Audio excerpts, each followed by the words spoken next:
For most of my life, my thoughts and thinking has been negative. There have been doubts, criticisms, and many feelings of unworthiness that I've put onto myself. A heavy burden, like a weight that I'm carrying around all the time. This, in the past, got so bad that I couldn't trust my thinking, I couldn't trust my thoughts. This was in my early stages of meditation, of my meditation journey. And something you can often realize is that thoughts just arise and they vanish. So you practice thoughts arising and vanishing a lot. The problem here is we don't change them. A lot of traditional practice says, just notice it and let it go. Just notice it, see it. But if you have crap and it's in your mind, what happens is that you get very good at noticing your crap, but you don't clear out your crap. This can lead to experiences that aren't pleasant. Let me tell you a story. So way back, many years ago, I was in dance class and I used to suffer from a lot of anxiety being around people, and I also had a program in my mind that was implanted that was a shaming mechanism. It was saying, hey, you're not good enough, you're not worthy, you shouldn't be in this group. Now, the thing about shame is that it compounds. It's like adding more criticism or shame to a bucket of water until it may overflow. And that is exactly what happened to me when I would have lots of thoughts of criticism, and then also I would have a thought, and this thought just came up randomly. It said, Dylan, what if you just screamed out the N-word really loud? This is funny to look back on. So at the time, my mind really considered this. It said, what if what is the most shameful thing I can possibly do to ostracize myself from the group? It would be to do something really stupid, right? Like say the N-word, scream it out really loudly. Now, at the time, I couldn't really trust myself, and I really couldn't trust my thoughts that were popping up in my brain. In fact, because of that thought, it led to a lot of anxiety. What if I actually do it? What if I actually say the N-word?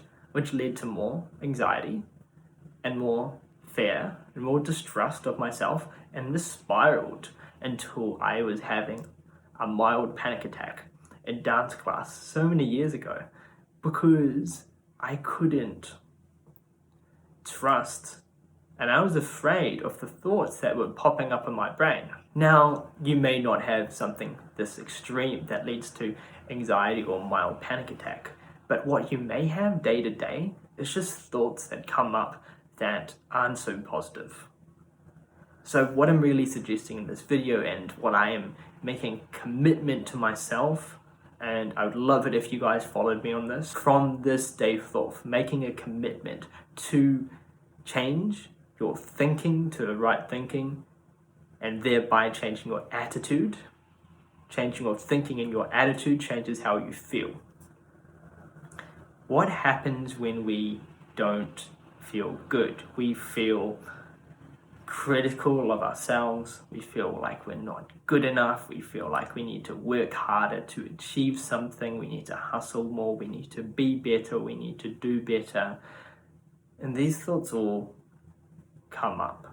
Or if they don't come up, you have a feeling of it. And because we're so used to feeling a certain way, they reinforce thoughts.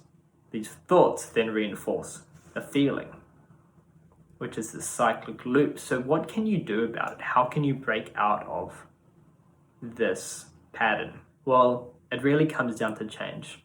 At the start of this video, I talked about how a lot of traditional meditation practice involves just watching and observing. But the missing key here is change.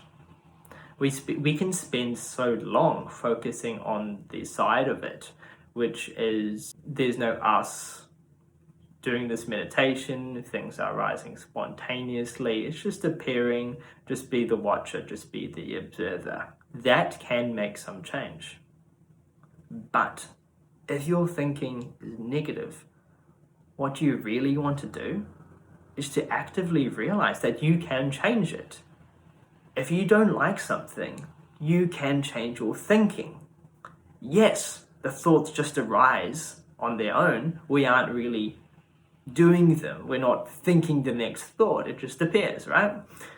But we can also change how we think. And this is a little bit paradoxical, but if you focus on the side of it, which is just allowing, sometimes you forget that we can actually change it. And this is what the Buddha actually taught, which is the change model. You can change your thinking. So from this, I wanted to talk about how I'm going to be changing my thinking coming forth. A lot of my thinking now, which is negative or critical, isn't always a fully formed thought. It's more of you may have these thoughts which aren't really fully formed. They're kind of there, but they're just not really like you are vocalizing it. These are called discursive thoughts. Now, most of my thinking, I would say, is discursive thinking. Those type of thoughts, not fully formed. These are hard to really catch on to or pay attention to because they are kind of in the background. And with that often comes some feeling, some attitude. And so, paying attention, realizing every time you're having a thought or feeling a certain way, and catching yourself and saying, I got you, I caught you in the act. I see you now, and I'm going to change it. I see you, and I'm going to change it. So for every negative thought, give yourself 2 good thoughts.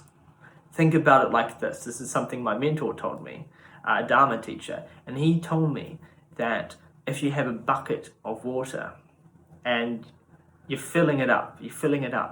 But what happens if you just tip out half the water? You just tip out half the water every so often, like every couple of minutes, just tip out half the water and then you start refilling it. And tip out half the water and just keep refilling it. And you're refilling it like at a really slow pace, by the way. It's not a fast pace. So no matter how hard you try to refill, those negative thoughts just keep you back and keep you stuck in the old emotional state. So we want to change that. And that's actually, if you see my board, this is the Eightfold Noble Path, and is right view, right intention, right speech, right action. And so you might notice that there's right view, which is the right understanding, the right intention, the right speech, and there's also right mindfulness. So we want to have the right intention, and we want to have the right mindfulness to catch ourselves in our thinking, to make sure that we have the right thinking, the right view. If we can do that, we are going to change how we think. When we change how we think, we change our attitudes. Now we have a more positive attitude. Now we have a more uplifting attitude. Now we see that I can do it. I can do this. When we go about our day, we shift from the negative to the positive. We feed ourselves good thoughts by telling ourselves, yeah, it's okay.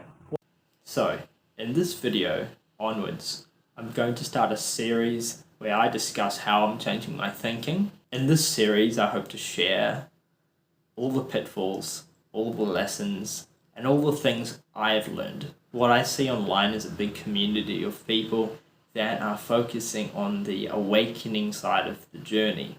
What I think we're missing a lot of is changing the mind to become happier as an individual by cleaning out the crap, by reinforcing good patterns, by reinforcing the mind to have a satisfying experience, to be okay with whatever happens, to be satisfied, to have thinking that assists you, aids you, leads to satisfaction, joy. So in this video series, I want to dive into that and share my journey with this. If you're interested, like, subscribe, let me know your thoughts below, and I'll see you next time.